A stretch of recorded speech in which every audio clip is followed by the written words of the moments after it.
Hello everyone, welcome back once again to the channel Psycho IAS. जैसा कि आप सभी को मालूम है, यहाँ पे तैयारी कराते हैं हम UPSC union public service commission में आपका जो ऑप्शनल है साइकोलॉजी। ठीक है, इसके दोनों paper, first paper and second paper की। आपका मीडियम इंग्लिश हो सकता है, आपका मीडियम हिंदी हो सकता है, लेकिन आपको कहाँ पे आना है? आपको आना है only and only psycho IAS. ठीक है, तो आज की इस वीडियो में हम बात करेंगे कंप्लीट आपके सिलेबस से संबंधित। ठीक है, सिलेबस से रिलेटेड पूरी हम बात करेंगे, वो भी कौन सा? मोस्टली आपका पेपर वन। ठीक है, पेपर वन साइकोलॉजी में आपको क्या सिलेबस में है, ठीक है, और किस प्रकार से आप 2024 में क्या क्या चीजें आपके इंपॉर्टेंट कोर एरियाज होने चाहिए। अगर आप प्रिपेयर कर रहे हैं 2024 का, तो आप हमारे साथ करना चाहें तो बिल्कुल कर सकते हैं, आपको बेशक फायदा होगा। अगर खुद से भी आप सेल्फ कर रहे हैं तो अच्छे से करिए और देखिए इस वीडियो को कि सिलेबस को किस प्रकार से आपको एनालाइज करना है, किस प्रकार से पूरी चीजें आपको डिटेल में जाननी है, क्या क्या आपको पढ़ना है, वो सब इस वीडियो के माध्यम से आपको ज्ञात होगा, आपको मालूम पड़ेगा। और अगर आप हमारे साथ तैयारी करना चाहते हैं तो आप हमसे संपर्क कर सकते हैं, नीचे आप कमेंट डाउन कर सकते हैं या आपको डिस्क्रिप्शन में नंबर मिल जाएगा, वहां से भी आप हमको कांटेक्ट कर सकते हैं। ठीक है, बात करेंगे कंप्लीट तैयारी आपकी 2024 की। जैसा कि आपको मालूम नहीं होगा, लेकिन अभी कुछ बच्चों का चल रहा है मेंस 2023 का पेपर। ठीक है, सितंबर 24 वो डेट है जहाँ पे आपका पेपर वन होगा ऑप्शन का एंड पेपर टू भी होगा आपका ऑप्शन का 24 सितंबर को। ठीक है, तो अगर ऐसा ही मेंस आप देना चाहते हैं 2024 के अंदर, तो लेकिन एक उससे पहले एक मुश्किल घड़ी आपको पार करना होगा। वो क्या है? वो है आपका प्रीलिम्स। प्रीलिम्स जैसा कि आपको मालूम है काफी अनसर्टेन हो चुका है, कुछ भी कहीं से पूछ ले रहे हैं। उसी के साथ साथ आपको ओनली वन ओनली टू वाला ऑप्शन भी यहाँ पे उन्होंने स्टार्ट कर दिया है। ठीक है, which makes it more difficult, थोड़ा सा और टफ बना देता है इसको, लेकिन आपको ये तो पार करना होगा, तभी आप यहाँ पे मेंस में अपने जो आंसर राइटिंग वगैरह है उस पे आप फोकस कर सकते हैं। चलिए देखते हैं सिलेबस पे। आपका यूपीएससी ऑप्शनल सिलेबस आपका हिंदी माध्यम से, ऑलरेडी इंग्लिश मीडियम के वीडियोस बन चुके हैं, है ना, तो उनको आप देख सकते हैं। अगर आप फिर से कमेंट करते हैं इंग्लिश में भी आपको करना है तो आप नीचे कर सकते हैं। तो इंग्लिश में देखेंगे, यहाँ पे देखेंगे हिंदी माध्यम वालों के लिए खास तौर पर। ठीक है, तो ये देख रहे हैं मनोविज्ञान, लेकिन हिंदी माध्यम वाले भी इंग्लिश के टर्म्स यहाँ पे यूज करेंगे, तो इंग्लिश वाले भी अगर देख रहे हैं तो इसको कंटिन्यू कर सकते हैं, काफी कुछ आपको इंग्लिश के टर्म्स भी देखने मिलेंगे। प्रश्न पत्र एक, मनोविज्ञान के आधार। ठीक है, बेसिक पेपर है आपका, ये बेसिक चीजें आपसे पूछेंगे पेपर वन के अंदर। ऐसा चल रहा था कब तक? ऐसा चल रहा था 2017 से लेके आपके 2021 तक या 20 तक कह सकते हैं, इस प्रकार से चल रहा था। लेकिन अब जो है paper one and paper two दोनों कंबाइन करके पूछे जा रहे हैं। ठीक है, इसको आप ध्यान रखें, paper one and paper two दोनों मिक्स भी पूछ रहे हैं वो, तो और डिफिकल्टी और जो है इंक्रीज होती जा रही है डे बाय डे। जितना इन्फॉर्मेशन पब्लिक डोमेन में अवेलेबल होगी, उतना ही पेपर की टफनेस भी और वेगनेस भी वहां पे उसकी बढ़ती जाएगी। सबसे पहले देखिए, यहाँ पे परिचय आपको पढ़ना है मनोविज्ञान का, मनोविज्ञान की परिभाषा से। ठीक है, आपको मनोविज्ञान का क्या जानना है यहाँ पे? सिंपल सा आपको ध्यान देना है इसकी परिभाषा के ऊपर, इसकी डेफिनेशन के ऊपर। मनोविज्ञान का ऐतिहासिक पूर्ववृत्त, है ना, हिस्ट्री ऑफ साइकोलॉजी में आपको यहाँ पे, ठीक है, इतिहास में इसमें क्या काम हुआ क्या नहीं हुआ, और उसी के साथ साथ 21st शताब्दी में प्रवृत्तियां, है ना, ये आपके लिए इंपॉर्टेंट हो जाता है बजाय हिस्ट्री के। ठीक है, अभी तक हिस्ट्री से ऐसा कुछ वेग सवाल देखने नहीं मिला है, मे बी 23 में देखने मिले या मे बी इन फ्यूचर 24-25 में देखने मिले, लेकिन 21st सेंचुरी में क्या हो रहा है यहाँ से आपको सवाल देखने मिलता है, इसको आप ध्यान रखें। उसी के साथ साथ मनोविज्ञान एवं वैज्ञानिक पद्धति, मनोविज्ञान जो कि एक सोशल साइंस है, ठीक है, सोसाइटी के लिए काम करता है, लेकिन उसी के साथ साथ एक साइंटिफिक मेथड भी है, किस प्रकार से उसके बीच लिंक है, हम उसमें क्या क्या चीजें इस्तेमाल करते हैं, जो आप पढ़ेंगे यूनिट नंबर 2 के अंदर। वही मैं आपको यहाँ पे हल्का सा बेसिक आइडिया दिया हुआ है। उसी के साथ देखिए मनोविज्ञान का अन्य सामाजिक और प्राकृतिक विज्ञानों से संबंध। ठीक है, तो मनोविज्ञान जो कि एक फील्ड है, लेकिन ये कंज्यूमर साइकोलॉजी से भी इसका संबंध है ना, अप्लाइड साइकोलॉजी से भी इसका संबंध है, एजुकेशनल फील्ड से भी संबंध है, हर कहीं से इसका संबंध है। ठीक है, सोसाइटी से इसका संबंध है और नेचुरल साइंसेस से भी इसका संबंध है। ठीक है, बायोसाइकोलॉजी वगैरह की बात करें तो उसी के साथ देखिए सामाजिक समस्याओं में मनोविज्ञान का अनुप्रयोग। ठीक है, जो भी सोसाइटी की आपकी प्रॉब्लम्स है, यहाँ से आपको मोस्टली सवाल देखने को मिलता है। जो भी आपके सोसाइटी में प्रॉब्लम्स हैं वो हमने लेक्चर में कराया भी हुआ है, और उसके आधार पे आप पीवाईक्यूज को सॉल्व भी कर रहे हैं, आंसर राइटिंग भी कर रहे हैं, तो काफी अच्छी बात है। ठीक है, तो मनोविज्ञान का आप किस प्रकार से इस्तेमाल करेंगे, जो भी आपने सीखा, मनोविज्ञान क्या है, आपकी जो मेंटल प्रोसेस है, ठीक है, आपका जो व्यवहार है, आपका जो बिहेवियर है, और उसी के साथ साथ आपका जो एक्सपीरियंस है, इस तीनों को मिला के आप इसका इस्तेमाल कैसे करेंगे, किस चीज के लिए, आप अपनी सामाजिक समस्याओं को सुलझाने के लिए। ठीक है, उसी के साथ देखिए मनोविज्ञान की पद्धति, अब इसमें कौन कौन सी मेथड्स हैं इसका इस्तेमाल करेंगे आप। अनुसंधान के प्रकार, सबसे पहले आपको ये जानना होगा कि अनुसंधान जिसको हम बोलते हैं रिसर्च, है ना, रिसर्च होती क्या है। ठीक है, क्यों हम रिसर्च की बात कर रहे हैं, हमारा तो यूपीएससी है, लेकिन हम रिसर्च क्यों पढ़ना है? क्योंकि आपका ऑप्शनल साइकोलॉजी है, और उसी के अंदर आपको रिसर्च के बारे में जानना होगा कि साइकोलॉजी के अंदर हम रिसर्च का इस्तेमाल क्यों करते हैं। ठीक है, जब आपने यहाँ पे पढ़ लिया साइकोलॉजी होती क्या है, तो आपको समझ में आएगा कि अच्छा हमको रिसर्च का इस्तेमाल भी करना है। उसी के साथ साथ जब रिसर्च की बात करें तो आपको यहाँ पे देख रहे हैं, आपको मिल रहा है यहाँ पे वर्णनात्मक, ठीक है, यानी कि डिस्क्रिप्टिव रिसर्च क्या होती है, ठीक है। मूल्यांकन की बात करें हम, नैदानिक एवं पूर्वानुमानिक क्या क्या रिसर्च होती है ना, कौन कौन से प्रकार होते हैं आपके, डायग्नोस्टिक प्रोग्नोस्टिक की बात हो रही है यहाँ पर, ठीक है, इवेल्युएटिव, तो ये सब कौन कौन से प्रकार हैं इसको आपको जानना होगा, ठीक है। यहाँ से आपको सवाल देखने मिलता है, लेकिन 10 to 15% आपको सवाल देखने मिलता है यहाँ से। अब बात करते हैं आगे, अनुसंधान पद्धति में प्रेक्षण, है ना, ऑब्जर्वेशन, सर्वेक्षण, ये आपका सर्वे है ना, आप लोगों को क्या क्या करते हैं, आप ऑब्जर्व करते हैं, सर्वे करते हैं, आप व्यक्ति अध्ययन करते हैं, केस स्टडीज करते हैं एवं प्रयोग करते हैं, आप एक्सपेरिमेंट्स भी करते हैं। एक्सपेरिमेंट्स के साथ साथ प्रयोगात्मक तथा अप्रयोगात्मक, ठीक है, एक्सपेरिमेंटल मेथड्स और नॉन एक्सपेरिमेंटल रिसर्च डिजाइन की बात हो रही है, अभिकल्प की विशेषताएं, ठीक है। एक्सपेरिमेंटल और नॉन एक्सपेरिमेंटल डिजाइन में क्या फर्क होता है, क्या अलग अलग होता है या सिमिलरिटीज होती हैं, इनकी विशेषताएं क्या है, इनके कैरेक्टरिस्टिक्स क्या है, वो आपको जानना है। उसी के साथ देखिए यहाँ पे आपको मिल रहा है परीक्षण सदृश अभिकल्प, ये किस प्रकार का डिजाइन होता है, ठीक है। उसी के साथ आपको मिल रहा है यहाँ पे केंद्रीय समूह चर्चा, ठीक है, फोकस ग्रुप डिस्कशन आपका यहाँ पे केंद्रीय समूह, फिर आपका विचारावेश है यहाँ पे, और ये आपका जीटी थ्योरी है आपकी, यानी कि ग्राउंडेड थ्योरी, आधार सिद्धांत उपागम। ग्राउंडेड थ्योरी क्या होती है, किस प्रकार से कैरेक्टरिस्टिक्स हैं, ये भी सवाल आपसे पूछते हैं, यहाँ से भी सवाल पूछते हैं और यहाँ से भी सवाल पूछते हैं आपसे, ठीक है। तो ये थी आपकी यूनिट नंबर 2 आपकी इस मनोविज्ञान के आधार पेपर 1 साइकोलॉजी के सेकेंड पार्ट में। यहाँ पे देखिए अब आपके सामने आती है और खुल के चीजें, अनुसंधान प्रणालियां की बात करेंगे, ठीक है। रिसर्च मेथोडोलॉजीज में देखिए मनोविज्ञान, अभी तक देखिए आपने क्या समझा कि मनोविज्ञान एक कोई चीज है, उसके अंदर हम रिसर्च का इस्तेमाल करते हैं। रिसर्च हम क्यों करते हैं, जब वो किसी चीज में इंप्रूवमेंट करनी होती है, ठीक है, किसी चीज में हमको नया चीज लानी होती है, डिस्कवर करना होता है कुछ चीज, उसके बारे में। और मनोविज्ञान क्या है, एक सोशल साइंस है, आपको साइकोलॉजी में आपको मालूम है कि हम जो है ह्यूमन बिहेवियर पे मेनली फोकस रखते हैं, साथ साथ एनिमल बिहेवियर पे भी रखते हैं, लेकिन ह्यूमन बिहेवियर जो है हमारा मेन फोकस एरिया होता है। अगला देखिए यहाँ पे मनोवैज्ञानिक अनुसंधान में मुख्य चरण, कौन कौन से मुख्य चरण होते हैं, ठीक है, जब हम आप रिसर्च करने स्टार्ट करेंगे उसके अंदर कौन कौन से मुख्य चरण होंगे, देखिए आपको यहाँ पे स्टेप वाइज दिया हुआ है। सबसे पहले समस्या कथन, समस्या क्या है आपको, ठीक है, क्या समस्या है आपको, जो है एक ड्रग है, ठीक है, ये एक मान लीजिए एक ड्रग है, उसको क्या करना है, आपको टेस्ट करना है मेमोरी के ऊपर, ये ड्रग का इस मेमोरी के ऊपर क्या, आपको जो है मेमोरी इंप्रूवमेंट प्रोग्राम आप रिसर्च करने वाले हैं, तो उसके अंदर आपको प्राकल्पना बनानी होगी, हाइपोथेसिस बनानी होगी कि आपको ये ड्रग से इसमें मेमोरी में इंप्रूवमेंट होगा या डिक्रीमेंट होगा या डिक्रीज देखने मिलेगा या इंक्रीज देखने मिलेगा आपको। उसी के साथ साथ आपको प्राकल्पना निरूपण करना होगा, है ना, H0 HA बनाना होगा, आपको दो हाइपोथेसिस बनाने होंगे। उसके साथ आपको क्या करना होगा, अगला जो चरण है इंपॉर्टेंट, वो है आपका अनुसंधान अभिकल्प। आप क्या करेंगे, अपनी रिसर्च के लिए एक डिजाइन बनाएंगे, ठीक है, रिसर्च के लिए क्या करेंगे, आप एक डिजाइन बनाएंगे। यहाँ पे देखिए इस प्रकार से समझिए, ये खड़े हैं आप, ठीक है, आप जो है अपने घर से बाहर आ चुके हैं, अब आपके सामने समस्या क्या है, आपको क्या चाहिए, आपको चाहिए छत। इन शॉर्ट एक टर्म में बोले, आपको क्या चाहिए, आपको घर चाहिए, ठीक है, आपको एक घर चाहिए है, ठीक है। घर के लिए आपने मान लीजिए जमीन देख लीजिए कि आपको यहाँ पे ये घर बनाना है, लेकिन अब क्या करेंगे, आप सीधे घर बनाना स्टार्ट कर देंगे क्या, क्या आपने बस यहाँ से आप बाथरूम कर देंगे, यहाँ किचन कर देंगे, यहाँ बेडरूम कर देंगे, यहाँ पार्किंग कर देंगे, इस प्रकार से आप क्या घर बनाना स्टार्ट कर देंगे स्टार्टिंग से, नहीं। आप क्या करेंगे, आप स्टेप वाइज चलेंगे। सबसे पहले क्या बनाएंगे, आप वहां बनाएंगे उसका नक्शा, है ना, एक क्या बनाएंगे आप, उसका ब्लूप्रिंट बनाएंगे, है ना। सबसे पहले फर्स्ट स्टेज में क्या करेंगे आप, मतलब घर बनाना है, सोच लिया आपने, समस्या क्या थी आपके सामने, प्रॉब्लम क्या थी आपके सामने, कि आपको छत बनानी है, आपको घर बनानी है, ठीक है। तो ये आपकी प्रॉब्लम स्टेटमेंट। फिर क्या करेंगे आप, हाइपोथेसिस वगैरह बनाएंगे, ठीक है।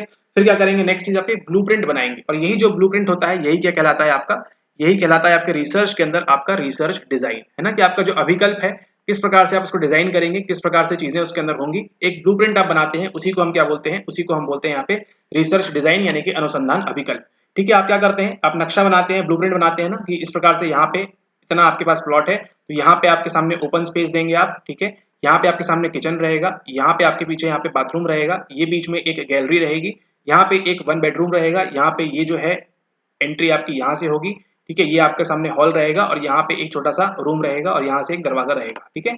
तो ये जो आप पूरा बना रहे हैं, यही आपके, जब हम साइकोलॉजी की बात करेंगे तो इसी को हम क्या बोलते हैं, इसी को बोलते हैं हम अनुसंधान अभिकल्प। इसी को क्या बोलते हैं हम, इसी को बोलते हैं हम रिसर्च डिजाइन, कि आप डिजाइन कर रहे हैं अपने रिसर्च को, अपने एक्सपेरिमेंट को, कि आप किस प्रकार से आगे चीजें करने वाले हैं। चलिए अब आ जाइए, यहाँ पे अनुसंधान अभिकल्प देख लिया आपने क्या होता है। अब बात करेंगे प्रतिचयन की, यानी कि आपको क्या चाहिए, सैंपल चाहिए, है ना, सैंपल आपको क्या चाहिए, नमूना चाहिए आपको यहाँ पे, ठीक है। उसी के साथ साथ आपको देखिए यहाँ पे आंकड़ा संग्रह के उपकरण, आप जो है साइकोलॉजी के अंदर जब आप क्या करेंगे, आप डेटा गैदर करेंगे, है ना, अलग अलग मेथड्स हो सकती हैं डेटा गैदर करने के लिए, ठीक है। यहाँ पे दिया हुआ है आंकड़ा संग्रह की विधियां, डेटा कलेक्शन कैसे करेंगे आप, ऑब्जर्वेशन से कर सकते हैं, ठीक है, इंटरव्यू से कर सकते हैं, क्वेश्चन से आप कर सकते हैं। उसी के साथ क्या करना होगा, फिर उसका विश्लेषण करना होगा। आपने जो आंकड़ा निकाला है उसका विश्लेषण करेंगे और व्याख्या करेंगे और फिर उसका विवरण लेखन करेंगे। ठीक है, तो एक मनोवैज्ञानिक अनुसंधान में आपको देखिए सिलेबस में ही सारी चीजें दी हुई हैं, बशर्ते आप उसको सही चीजें पढ़ें और सही लोगों से पढ़ें, वो भी इंपॉर्टेंट हो जाता है। बट ठीक है, स्टिल यहाँ पे देखिए विवरण लेखन सेम स्टेप बाय स्टेप ऐसी ही चीजें काम करती है जब आपको ये, लेकिन ये तो आपको एक बेसिक आइडिया हमने बता दिया है, इसी को आपको अंदर और डिटेल में पढ़ना होता है, इसको आप ध्यान रखें। अब देखिए मूल के विरुद्ध अनुप्रयुक्त अनुसंधान क्या होता है, बेसिक और फंडामेंटल में क्या क्या है, रिसर्च यहाँ पर है। ठीक है, अप्लाइड रिसर्च क्या होती है, बेसिक रिसर्च क्या होती है, उसके बारे में आपको जानना है यहाँ पे। उसके बाद देखिए आंकड़ा संग्रह की विधियां, साक्षात्कार, प्रेक्षण, प्रश्नावली, ये क्या क्या चीजें होती है, अनुसंधान अभिकल्प के बारे में। ठीक है, अब यहाँ देखिए ये जो अनुसंधान अभिकल्प है, ये जो आपका ब्लूप्रिंट था जो आपने यहाँ पे देखा वही यहाँ पर आ गया आपके सामने। ठीक है, इसके अंदर कार्योत्तर, एक्स पोस्ट फैक्टो और प्रयोगात्मक, एक्सपेरिमेंटल में क्या फर्क होता है, दो तरह के डिजाइन पढ़ने हैं आपको इसके अंदर, एक्स पोस्ट फैक्टो में और प्रयोगात्मक में क्या क्या फर्क होता है। उसी के साथ देखिए अगला है आपके सामने सांख्यिकी प्रविधियां का अनुप्रयोग किस प्रकार से करेंगे, टी टेस्ट क्या होता है, टी परीक्षण क्या होता है, द्विमार्गी अनुवाद, सहसंबंध, कोरिलेशन, एक के बढ़ने से दूसरा बढ़ेगा, समाजशरण क्या होता है, एवं फैक्टर विश्लेषण, आपका फैक्टर एनालिसिस 1904 में आपके चार्ल्स स्पियरमैन ने, जो आप वहां पे आगे पढ़ेंगे, ठीक है, वहां पे स्टार्ट किया था। और ये आपका मद अनुक्रिया सिद्धांत। ठीक है, ये क्या है आपकी, ये है आपकी आइटम रिस्पॉन्स थ्योरी। ठीक है, आइटम क्या होता है किसी भी एक टेस्ट में। अब यहाँ पे देखिए ये पूरा रिसर्च का पार्ट चल रहा है, यहाँ ध्यान दीजिएगा, काफी इंपॉर्टेंट है आपके लिए। यहाँ पे पूरा रिसर्च का पार्ट चल रहा है, लेकिन उन्होंने क्या दे दिया, यहाँ पे एक मद अनुक्रिया सिद्धांत दे दिया। अब देखिए हमारा काम है अच्छे से समझाना, तो देखिए ये होता है एक टेस्ट। ठीक है, ये क्या है, ये एक परीक्षण है। ठीक है, परीक्षण के अंदर मान लीजिए आपको जैसे आपका प्रीलिम्स होता है, तो प्रीलिम्स के अंदर आपके सामने क्या होते हैं, 1 से लेके 100 तक के सवाल होते हैं। ठीक है, 1 से लेके 100 तक के सवाल हैं जो हमको बता देंगे किसी की व्यक्ति के इंटेलिजेंस के बारे में कि वो सिविल सर्विसेज के लिए उपयुक्त है या नहीं, उसके लिए वो जेनरस या मतलब उसके लिए वो सुटेबल है या नहीं, ये हमको मालूम पड़ जाएगा अगर वो 1 से लेके 100 तक के सवालों को सॉल्व करता है और कट ऑफ से अगर ऊपर आ जाता है। ठीक है, तो एक पहला सवाल, दूसरा सवाल, तीसरा सवाल, चौथा सवाल, पांचवा सवाल, छठवां सवाल, सातवां सवाल, ऐसे करते करते जब 100 तक आ जाएंगे तो ये जो सारे सवाल हैं, ये जो सारे सवाल हैं, यही क्या कहलाते हैं, यही कहलाते हैं किसी भी टेस्ट के आइटम। क्या कहलाते हैं, किसी भी टेस्ट के आइटम यही कहलाते हैं। मान लीजिए यहाँ पे एक इंटरव्यू, सॉरी यहाँ पे मान लीजिए एक इंटेलिजेंस का टेस्ट है, एक बुद्धि परीक्षण है यहाँ पर। ठीक है, यहाँ पे एक इंटेलिजेंस टेस्ट है, एक बुद्धि परीक्षण है। बुद्धि परीक्षण के अंदर आप आए हैं यहाँ पे, बोल रहे हैं सर हमारा इंटेलिजेंस टेस्ट कर दीजिए, और हमारे इस टेस्ट के अंदर मान लीजिए question 1, question 2, question 3, question 4, question 5 और क्वेश्चन 6 और क्वेश्चन नंबर 7, यहाँ पे 7 सवाल हैं। तो आप बताइए इसके अंदर आइटम्स कितने होंगे, इसके अंदर आइटम्स कितने होंगे, इसके अंदर आइटम्स होंगे आपके 7। ठीक है, तो किसी भी टेस्ट में जितने भी नंबर ऑफ क्वेश्चंस हैं, जितने भी चीजें पूछ रहे हैं वहां पे, वो सब क्या कहलाते हैं, वो सब कहलाते हैं आइटम। अब इसी आइटम में अब देखिए ये वाला सवाल हो सकता है इजी हो, ये वाला हो सकता है टफ हो, ये वाला हो सकता है आसान हो, ये हो सकता है मॉडरेट हो। ये जो अलग अलग चीजें निकल के आती हैं, यही आपको कंप्लीट डिटेल में पढ़ना है। किसके अंदर आपको पढ़ना है, मद अनुक्रिया सिद्धांत के अंतर्गत। ठीक है, यही आपकी क्या है, यही आपकी है आइटम रिस्पॉन्स थ्योरी। ये क्या है, यही आपकी आइटम रिस्पॉन्स थ्योरी है, यही आपकी मद अनुक्रिया सिद्धांत है। अब इसी प्रकार से आइटम के अंदर चीजें डिस्क्रिमिनेट करती हैं। ठीक है, अलग अलग चीजें होती है, डिफरेंस वगैरह, काफी सारी चीजें इसको डीप में पढ़ाना होगा, तो अब जाके आपको क्या बनेगा, ये बनेगा आपको मद अनुक्रिया सिद्धांत। पूरा देखिए आपके यूनिट नंबर 2 के अंदर चल रहा था आपका रिसर्च मेथड्स का पार्ट, अनुसंधान का पार्ट चल रहा था, लेकिन यहाँ पे उन्होंने दे दिया कि आपका टेस्ट वाला पार्ट यानी परीक्षण वाला पार्ट। ठीक है, तो उसी में आपके आइटम्स पढ़ना है आपको इस सिद्धांत के अंदर, ये है आपकी मद अनुक्रिया सिद्धांत। ठीक है, तो ये है आपका last topic item response theory. सवाल बनता है इसमें से, और आगे इन फ्यूचर इसमें और भी इजाफा देखने मिलेगा। यहाँ से सवाल अभी तक छुआ नहीं उन्होंने ज्यादातर, लेकिन आपको पढ़ना पड़ेगा। अगली बात करें, देखिए पॉइंट नंबर 4 में मानव व्यवहार का विकास। अब ये देखिए हम साइकोलॉजी में क्या पढ़ते हैं, अगर हम साइकोलॉजी की बेसिक डेफिनेशन पे जाएं तो हमारे पास क्या होता है, हमारे पास होता है मानसिक प्रक्रिया, यानी कि हमारी मेंटल प्रोसेसेस जो होती हैं। ठीक है, हमारा जो कॉग्निशन वगैरह है, हम थिंकिंग कर रहे हैं, मेमोरी में मेमोराइज कर रहे हैं, वो सब चीजें हमारी मेंटल प्रोसेस में आ गई। फिर हमारा बिहेवियर है ना, हम जो छोटे बच्चों के ऊपर हाथ उठा के मार रहे हैं, हम भिखारियों को दान दे रहे हैं, या जो भी चीजें हम कर रहे हैं वो क्या है, हमारा व्यवहार है, वो हमारा बिहेवियर है। और उसके आधार पे क्या है, वो हमारा एक्सपीरियंस। ठीक है, एक्सपीरियंस हमारा अनुभव।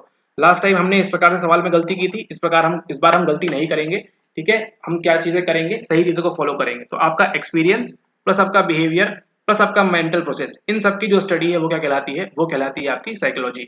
उसी में से आपकी यूनिट नंबर 4 में हम किसकी बात करने वाले हैं, आपके व्यवहार की बात करने वाले हैं, आपके बिहेवियर की बात करने वाले हैं। अब यहाँ पे देखिए मानव व्यवहार का विकास में वृद्धि एवं विकास, अलग अलग चीजें हैं, वृद्धि आपकी और विकास, ग्रोथ एंड डेवलपमेंट, अलग अलग चीजें हैं यहाँ पर।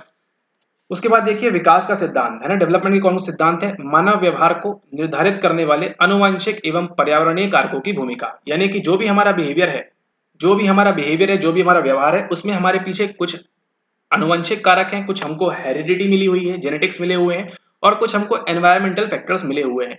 उसकी कुछ भूमिका है या नहीं है हमारे बिहेवियर को डेवलप करने में या उसको मॉडिफाई या चेंज करने में, अल्टर करने में, उसकी हमको बात करनी है।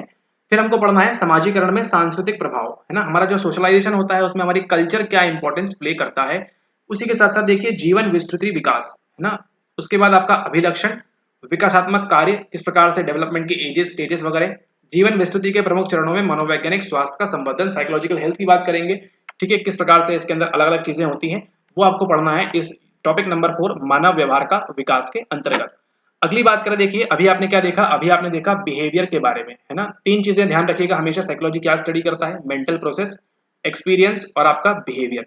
यहाँ पे आपने पढ़ा बिहेवियर के बारे में, और अब देखिए यहाँ पे संवेदन, आपकी सेंसेशन, अटेंशन और परसेप्शन, ये किसकी बात करेगा, ये बात करेगा आपकी मेंटल प्रोसेसेस, ठीक है। मेंटल प्रोसेस क्या है, आपका जो ब्रेन के अंदर जितनी भी चीजें होंगी, है ना। अब देखिए यहाँ पे सेंसेशन जाएगा आपके ब्रेन में, अटेंशन जाएगा और प्रोटेक्शन परसीव करेंगे आप, ठीक है। सबसे पहले क्या करते हैं आप, सबसे पहले किसी भी चीज को आप क्या करते हैं, आप सेंस करते हैं, है ना, संवेदना उसकी महसूस करते हैं। अगर मान लीजिए ये एक पानी का ग्लास है और ये मान लीजिए स्टील का ग्लास है, ठीक है।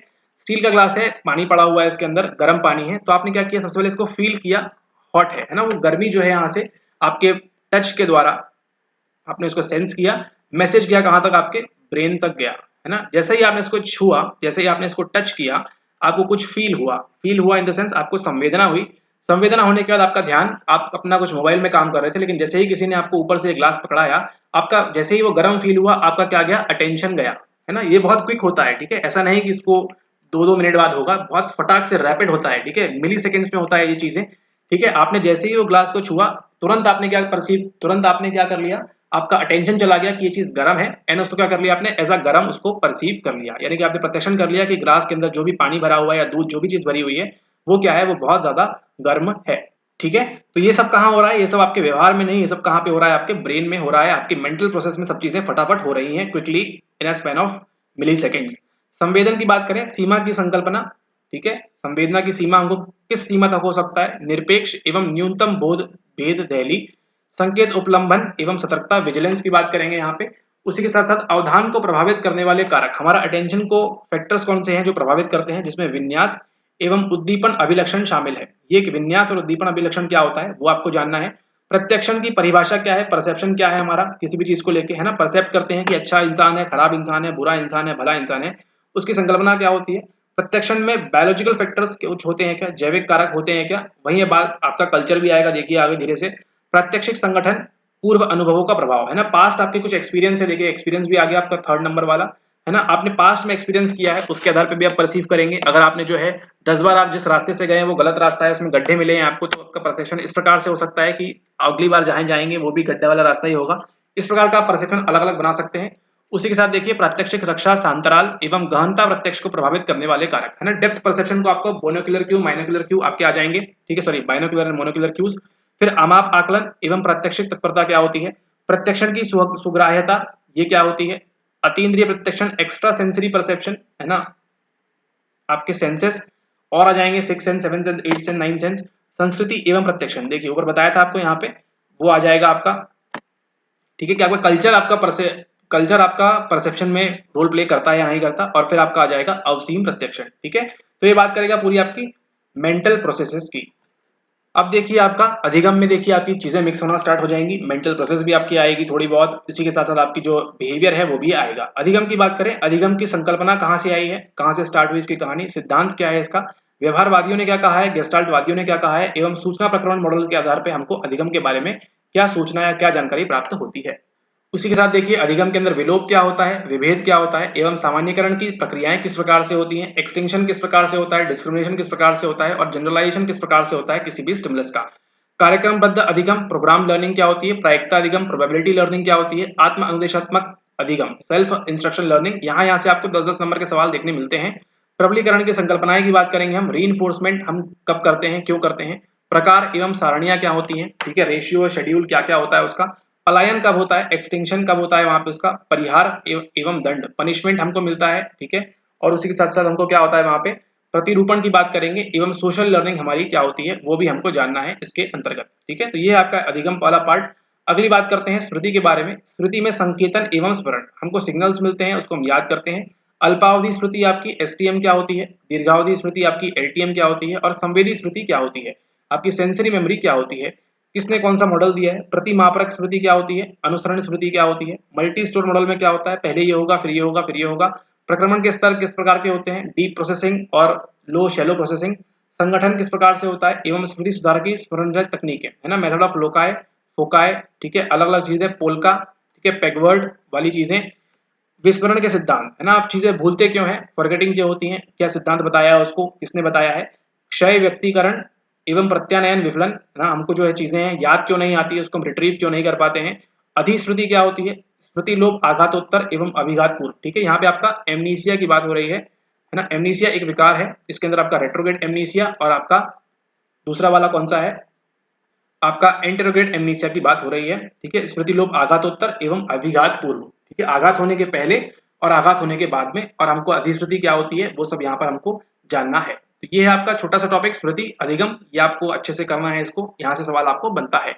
अगली बात करें, देखिए दिया है चिंतन एवं समस्या समाधान। थिंकिंग हमारी और प्रॉब्लम सॉल्विंग किस प्रकार से आपकी, देखिए अगेन मेंटल प्रोसेस की बात करेंगे। पियाजे का संज्ञानात्मक विकास का सिद्धांत, पियाजे ने क्या बोला है कॉग्निटिव डेवलपमेंट के बारे में। संकल्पना निर्माण प्रक्रम, किस प्रकार से संकल्पना कंसेप्ट फॉर्मेशन वगैरह होता है। सूचना प्रक्रमण तर्क क्या है एवं समस्या समाधान, प्रॉब्लम को सॉल्व कैसे कर सकते हैं। समस्या समाधान में सहायक एवं बाधाकारी कारक, प्रॉब्लम सॉल्विंग के दौरान हमको इजी कौन करता है और टफ कौन करता है, बाधा कौन उत्पन्न करता है प्रॉब्लम सॉल्व करने के लिए। मेंटल सेट वगैरह ह्यूरिस्टिक्स वगैरह हम कैसे मदद ले सकते हैं। समस्या समाधान की विधियां कौन सी हैं। सृजनात्मक चिंतन एवं सृजनात्मकता का प्रतिपोषण, क्रिएटिव थिंकिंग की बात हो रही है यहाँ पे, किस प्रकार से हम डाइवर्जेंट थिंकिंग को कम करके क्रिएटिव थिंकिंग कर सकते हैं या नहीं कर सकते हैं। निर्णय की बात होगी, आपका डिसीजन मेकिंग की बात होगी, एवं प्रति निर्णय को प्रभावित करने वाले कारक, और हमारी कुछ अभिनव प्रवृत्तियां आज के जीवन में नवीन चल रही हैं, उसकी आपको बात करनी है यूनिट नंबर 8 के अंदर। अगली बात करिए, देखिए यूनिट नंबर 9 आपका अभिप्रेरण तथा संवेग। अभिप्रेरण जो है आपका मोटिवेशन, संयोग के मनोवैज्ञानिक एवं शरीर क्रियात्मक आधार। आपके मोटिवेशन के पीछे आपके बायोलॉजिकल फैक्टर्स कौन से इस्तेमाल हो रहे हैं, और उसी के साथ साथ आपके फिजियोलॉजिकल कौन कौन से फैक्टर्स हैं वो आपको यहाँ पे जानना होंगे। अभिप्रेरण तथा संवेग का मापन, इसको आप किस प्रकार से मेजर कर सकते हैं, आपकी जो मोटिवेशन है और आपका जो इमोशन है इसको आप कैसे मेजर कर सकते हैं। अभिप्रेरण का संवेग एवं संवेग का व्यवहार पर प्रभाव, आपके मोटिवेशन का और इमोशन का आपके व्यवहार पर क्या प्रभाव पड़ता है। बाह्य एवं अंतर अभिप्रेरण, ये आपके लिए आईएमपी है। एक्सटर्नल मोटिवेशन और इंटरनल मोटिवेशन में, एक्सट्रिंसिक इंट्रिंसिक में कौन सा अच्छा है कौन सा खराब है, वो सवाल आपको देखने मिलता है। अंतर अभिप्रेरण को प्रभावित करने वाले कारक, अगर जैसे ही आपने रिवॉर्ड दे दिया, आपकी जो इंट्रिंसिक मोटिवेशन है वो क्या हो जाएगी, वो खत्म हो जाएगी। उसी के साथ देखिए यहाँ पे संवेगात्मक सक्षमता एवं संबंधित मुद्दों से जो चल रहे हैं, मेनली आपको मोटिवेशन से और इमोशन से सवाल देखने मिलता है। थ्योरीज वगैरह की बात करते हैं यहाँ पर, तो इसको आपको अच्छे से करना होगा। अब चलते हैं यूनिट नंबर 10 के अंदर, ऊपर देखते हैं यहाँ पे और क्या करना है आपने। यूनिट नंबर 10 के अंदर आपको बोल रहे हैं यहाँ पे बुद्धि के बारे में। यहाँ पे आपसे कहा जा रहा है बुद्धि एवं अभिक्षमता। ठीक है, बुद्धि एवं अभिक्षमता की संकल्पना क्या है, बुद्धि का स्वरूप क्या है एवं सिद्धांत, बुद्धि का स्वरूप क्या है, नेचर क्या है उसका, और सिद्धांत किस किसने दिए हैं। स्पीयरमैन का आपको ध्यान रखना है, थर्स्टन का ध्यान रखना है, गल्फर्ड बेर्नौन का ध्यान रखना है, स्टेशनबर्ग नहीं स्टर्नबर्ग है, इसको आपको ध्यान रखना है, एवं जेपी दास का पास मॉडल आपको ध्यान रखना है। बुद्धि के मॉडल आपके लिए मोस्ट आईएमपी है ना, इसको आप सबसे पहले करें या सबसे बाद में करें, लेकिन इसको मोस्ट आईएमपी है, इसको आप ध्यान रखें। संवेगात्मक बुद्धि, इमोशनल इंटेलिजेंस की, सोशल इंटेलिजेंस की बात हो रही है। बुद्धि एवं अभिक्षमता का मापन, बुद्धि लब्धि की संकल्पना, आईक्यू क्या होता है, आईक्यू क्वेश्चन क्या है, किस प्रकार से इसका जन्म हुआ, किस प्रकार से इसका उद्भव हुआ। विचलन बुद्धि लब्धि क्या होती है आपकी, ठीक है, बुद्धि लब्धि स्थिरता किस प्रकार से ला सकते हैं। बहुबुद्धि का मापन किस प्रकार से कर सकते हैं, मल्टीपल इंटेलिजेंस का। उसी के साथ देखिए अंत में आरबी कटल की तरल बुद्धि एवं क्रिस्टल बुद्धि के बारे में आपको यहाँ पे, रेमंड बी कटल की बुद्धि के बारे में पढ़ना है आपको यहाँ पे, जो इसको हम बोलते हैं फ्लूइड इंटेलिजेंस एंड आपका क्रिस्टलाइज्ड इंटेलिजेंस। इसके बारे में आपको ध्यान रखना है, इसके बारे में आपको अभ्यास करना है, ये आपकी इंपॉर्टेंट यूनिट हो जाती है। अगली बात करें व्यक्तित्व के बारे में, ये है आपकी पर्सनैलिटी। पर्सनैलिटी जिसको आप जानते हैं आम भाषा में आज की दुनिया में, वो पर्सनैलिटी नहीं, साइकोलॉजी मनोविज्ञान की पर्सनैलिटी अलग होती है। व्यक्तित्व की संकल्पना क्या है तथा परिभाषा क्या है, उसको आप अच्छे से जाने पढ़ें, तो आपके लिए आगे की चीजें आसान हो जाएंगी। व्यक्तित्व के सिद्धांत की बात करें तो मनोविश्लेषणात्मक सिद्धांत क्या बोलता है फ्रॉइड का, सामाजिक सांस्कृतिक सिद्धांत क्या बोलता है, अंत वैयक्तिक सिद्धांत क्या बोलता है, विकासात्मक सिद्धांत मानवतावादी व्यवहारवादी विशेष गुण एवं जाति उपागम, ये अलग अलग उपागम, अलग अलग अप्रोच ने अलग अलग चीजें बताई हैं किसके बारे में, आपके व्यक्तित्व के बारे में, आपकी पर्सनैलिटी के बारे में, वो आपको जानना है। उसी के साथ साथ व्यक्तित्व का मापन किस प्रकार से करेंगे आप, प्रक्षेपी परीक्षण और पेंसिल पेपर परीक्षण, यही दो पढ़ना है आपको। प्रोजेक्टिव टेक्निक्स किस प्रकार से होते हैं, प्रोजेक्टिव टेस्ट क्या होते हैं, और पेपर पेंसिल टेस्ट कौन से होते हैं। पेपर पेंसिल से आपको टेस्ट आया भी हुआ है। व्यक्तित्व के प्रति भारतीय दृष्टिकोण किस प्रकार से है, व्यक्तित्व विकास हेतु प्रशिक्षण किस प्रकार से आपको पर्सनैलिटी डेवलप करने के लिए क्या ट्रेनिंग देनी होगी, ठीक है, भारतीय दृष्टिकोण क्या है वो आपको ध्यान रखना है। नवीनतम उपागम जैसे कि बिग 5 फैक्टर सिद्धांत किसने दिया है, रॉबर्ट कॉस्टिन मैक्रे। विभिन्न परंपराओं में स्व का बोध है ना, सेल्फ की बात जब भी होगी तो कौन सी कल्चर में क्या परंपराओं में क्या क्या बोलते हैं स्व के बारे में, सेल्फ के बारे में, वो आपको यहाँ पर ध्यान रखना है। 10th एंड 11th आपकी मोस्ट IMP यूनिट्स हैं, इसको आप जितना अच्छे से करेंगे उतना आपको फायदा होगा, ठीक है। अधिकतर सवाल हमको देखने मिलते हैं यहाँ से 15-15 और 20-20 नंबर के।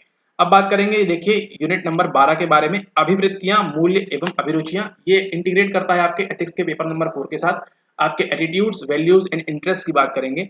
अभिवृत्तियां, मूल्य एवं अभिरुचियों की परिभाषाएं, तीनों एक चीज नहीं है, अलग अलग चीजें हैं, इनकी क्या डेफिनेशन है वो आपको ध्यान रखना है। अभिवृत्तियों के घटक कौन कौन से हैं, एटीट्यूड्स के कंपोनेंट कौन कौन से हैं, अभिवृत्तियों का निर्माण किस प्रकार से कर सकते हैं एवं अनुरक्षण किस प्रकार से हम कर सकते हैं। क्या एटीट्यूड्स को हम डेवलप कर सकते हैं या वो बचपन से ही होती हैं। अभिवृत्तियों, मूल्यों एवं अभिरुचियों का मापन, इसको हम मेजर कैसे कर सकते हैं, अलग अलग स्केल्स होती हैं। एटीट्यूड स्केल्स आपने सुना होगा, नहीं सुना होगा तो सुनना चाहिए आपको, जरूरी है। अभिवृत्ति परिवर्तन के सिद्धांत, किस प्रकार से हम एटीट्यूड को हम चेंज कर सकते हैं, किसी का खराब एटीट्यूड है दूसरों के प्रति तो किस प्रकार से उसको हम चेंज कर सकते हैं। उसी के साथ साथ मूल्य प्रतिपोषण की विधियां क्या क्या हैं, किस प्रकार से हम वैल्यूज को हम फॉस्टर कर सकते हैं, ठीक है। रूढ़ धारणाओं, प्रेजुडिस एवं पूर्वाग्रहों, स्टीरियोटाइप का निर्माण क्यों होता है, कैसे होता है, अन्य के व्यवहार को बदलना, दूसरों के व्यवहार को कैसे हम बदल सकते हैं, कंप्लायंस वगैरह कर सकते हैं या नहीं कर सकते हैं, ठीक है। गुणारोप के सिद्धांत, एट्रीब्यूशन के सिद्धांत, एट्रीब्यूशन थ्योरीज आ जाएंगी, और कुछ अभिनव प्रवृत्तियां एटीट्यूड के संबंध में क्या चल रही है वो आपको जानना होगा, ठीक है। तो ये भी एक इंपॉर्टेंट यूनिट है 12th नंबर की, जो आपको IV यानी कि पेपर नंबर 4 में भी आपको ये मदद करती है। अगला चलते हैं, सेकंड लास्ट यूनिट हमारी जो है वो है आपकी भाषा एवं संज्ञापन, और यहाँ से आजकल सवाल ज्यादा देखने को मिल रहे हैं। मानव भाषा का गुण क्या है, कैसे हम सीख रहे हैं, कैसे हम बोल रहे हैं, संरचना क्या है, स्ट्रक्चर क्या है, सिंटेक्स क्या होता है, फोनीम्स क्या होता है, फोनेटिक्स क्या होता है, वो सब आपको जानना है। भाषागत सोपान क्या होता है, भाषा अर्जन कैसे हम करते हैं, पूर्वानुकूलता, क्रांतिक अवधि, क्रिटिकल पीरियड क्या होता है, प्राकल्पना, हाइपोथेसिस, ठीक है। भाषा विकास के सिद्धांत, स्किनर ने और चॉम्स्की ने क्या बोला है, ये दो आपको मोस्ट IMP ध्यान रखना है, स्किनर का सिद्धांत और चॉम्स्की ने क्या क्या बोला है भाषा के संदर्भ में, ठीक है। ऑटोक्रेटिक, मैंड, इकोइक वाली जो बात है। संज्ञापन की प्रक्रिया किस प्रकार से होती है कम्युनिकेशन में आपका, एवं प्रकार, प्रभावपूर्ण संज्ञापन एवं प्रशिक्षण किस प्रकार से आप दे सकते हैं, कम्युनिकेशन किस प्रकार से आपका अच्छा हो सकता है, ठीक है, उसकी आपको यहाँ पर बात करनी है लैंग्वेज के साथ साथ, ठीक है। तो ये यूनिट भी आपको ध्यान रखें, स्किनर एंड चॉम्स्की बिल्कुल ना भूलें, इसको ध्यान रखें आप, इसको ध्यान रखें, क्रांतिक अवधि, प्राकल्पना, ठीक है, और मानव भाषा के गुण के बारे में। अब चलते हैं, हमारा जो आज का लास्ट टॉपिक है वो है टॉपिक नंबर 14, आधुनिक समकालीन मनोविज्ञान में मुद्दे एवं परिप्रेक्ष्य। आज के जीवन में आधुनिक समकालीन है ना, आज के जीवन में मनोविज्ञान में क्या मुद्दे चल रहे हैं। मनोवैज्ञानिक प्रयोगशाला एवं मनोवैज्ञानिक परीक्षण में कंप्यूटर अनुप्रयोग, ठीक है, यानी किसी भी लैब में, साइकोलॉजिकल लैब में या किसी भी टेस्ट में हम कंप्यूटर का किस प्रकार से इस्तेमाल कर सकते हैं। कृत्रिम बुद्धि, आर्टिफिशियल इंटेलिजेंस, जैसा कि आप देख रहे हैं चैट GPT वगैरह आ चुका है, ठीक है, गूगल बार्ड आ चुका है, ठीक है। ये जो AI है ये आपको जल्दी जल्दी सवाल आपको देखने मिलेंगे, 23 में अंतर हो सकता है देखने मिले, मोस्ट चांसेस है, एंड 24 वगैरह में भी आपको AI वगैरह देखने मिल सकता है सवाल उनसे संबंधित। उसी के साथ देखिए साइको साइबरनेटिक्स क्या होता है, उसी के साथ ये देखिए थोड़ा सा अलग किया है, चेतना, नींद, जागरण कार्यक्रमों का अध्ययन, ठीक है। आज जो स्टडीज है किसके ऊपर हो रही है, स्लीप के ऊपर भी हो रही है, कॉन्शियसनेस के ऊपर हो रही है, कॉन्शियसनेस एक्चुअली है क्या, वो जो लड़ाई चलती है, नींद और जागरण की बात होती है, और कार्यक्रमों का अध्ययन। स्वप्न, उद्दीपन, वंचन, ड्रीम हम देखते हैं, REM में देखते हैं या NREM में देखते हैं। ध्यान की बात करेंगे, मेडिटेशन की, हिप्नोटिक औषध प्रेरित दशाएं, ठीक है, सब्सटेंस अब्यूज वगैरह करते हैं हम हिप्नोसिस के दौरान या उसके पहले या बाद में, क्या क्या चीजें होती हैं उसके अंदर। अतीन्द्रिय प्रत्यक्षण आपका, ठीक है, फिर आपका अंतरी इंद्रिय प्रत्यक्षण, वही जहाँ जहाँ जो प्रत्यक्षण पढ़ा था आपने, ठीक है, वही प्रत्यक्षण की बात हो रही है अगेन यहाँ पे। और मिथ्याभ्यास अध्ययन, किस प्रकार से ये चीजें होती हैं आधुनिक समकालीन मनोविज्ञान में मुद्दे एवं परिप्रेक्ष्य, ठीक है। तो ये था आपका टॉपिक नंबर 14, 13 देख लिया आपने, 12th देख लिया, 11th में आपने पर्सनैलिटी देख ली, 10th में आपने देख लिया बुद्धि के बारे में, IQ के बारे में, इंटेलिजेंस के बारे में, ठीक है। 9 में आपने देखा किसके बारे में, 9 में देखा आपने memory and, sorry not memory, आपने देखा मोटिवेशन एंड इमोशन के बारे में, यहाँ पे देखा आपने स्मृति के बारे में, 6 में देखा अधिगम के बारे में, 5 में देखा आपने संवेदन, अवधान और प्रत्यक्षण के बारे में, 8th में आपका थिंकिंग वाला था, थिंकिंग, फिर आपका है मानव व्यवहार का विकास नंबर 4 में, नंबर 3 में आपकी अनुसंधान प्रणालियां हैं, और नंबर 2 में आपकी मनोविज्ञान की पद्धति है, ठीक है, और नंबर 1 में है आपका मनोविज्ञान के आधार और उसका परिचय। ठीक है, तो इस प्रकार से ये था आपका कंप्लीट डिटेल सिलेबस, ठीक है, आपके पेपर 1 मनोविज्ञान का। ठीक है, आपके मनोविज्ञान पेपर 1 का यूपीएससी साइकोलॉजी ऑप्शनल में आपका खास तौर पे आपके हिंदी मीडियम के लिए इस प्रकार से आपको डिटेल में स्टडी करनी होगी, इस प्रकार से आपको डिटेल में इसका अध्ययन करना होगा। ठीक है, तो इस वीडियो के लिए इतना ही, मिलते हैं आपसे अगले वीडियो में। अगले वीडियो में बात करेंगे हम पार्ट 2 यानी कि पेपर 2 के बारे में, जो कि है आपकी कौन सा, जो कि है आपका अनुप्रयुक्त मनोविज्ञान, यानी कि जो भी आपने पढ़ा अभी पेपर 1 के अंदर, उसको क्या करेंगे अब हम आम जीवन में उसको हम अप्लाई करेंगे, अलग अलग दशाओं में, अलग अलग फील्ड्स में उनका इस्तेमाल क्या हम कर सकते हैं या नहीं कर सकते। ठीक है, वो हम जानेंगे अगले बारे में, और कई सारी थेरेपीज देखेंगे, चिकित्साएं वगैरह देखेंगे, वो सब देखेंगे हम पेपर नंबर 2 के अंतर्गत। ठीक है, तो वीडियो अगर आपको अच्छा लगा हो तो इस वीडियो को एक लाइक कर दीजिए, अपने यूपीएससी साइकोलॉजी ऑप्शनल के फ्रेंड्स के साथ शेयर कर दीजिए, और इस चैनल को अगर अभी तक आपने सब्सक्राइब नहीं किया है तो इसको तुरंत कर दीजिए, और जो भी आपको कुछ क्वेरी वगैरह है तो उसको आप नीचे कमेंट कर सकते हैं। ठीक है, और अगर आप तैयारी करना चाहते हैं 2024 की हमारे साथ, तो नीचे दिए गए नंबर पे आप व्हाट्सएप करके आप संपर्क कर सकते हैं। ठीक है, और वहां से आप इस यूपीएससी साइकोलॉजी ऑप्शनल की तैयारी हमारे साथ कर सकते हैं 2024 के लिए।